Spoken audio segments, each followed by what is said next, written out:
17 વર્ષથી ટીપી13માં વ્રજભૂમિ નવરાત્રિ ગરબા મહોત્સવના પ્રમુખ તરીકે મેં માતાજીની કૃપાથી 17 વર્ષથી અહીંયા ગરબા ચાલુ કર્યા છે. મેં મારી આખી સમગ્ર કમિટી દ્વારા અહીંયા કોઈ પણ ચાર્જ લેવામાં આવતો નથી.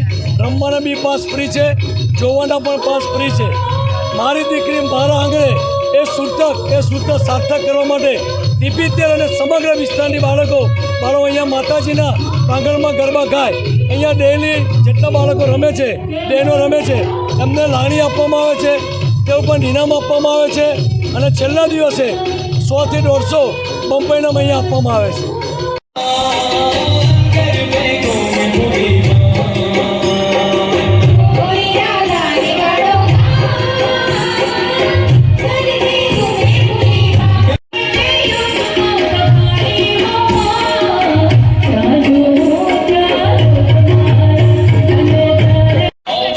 अपने गरबा की गम चालू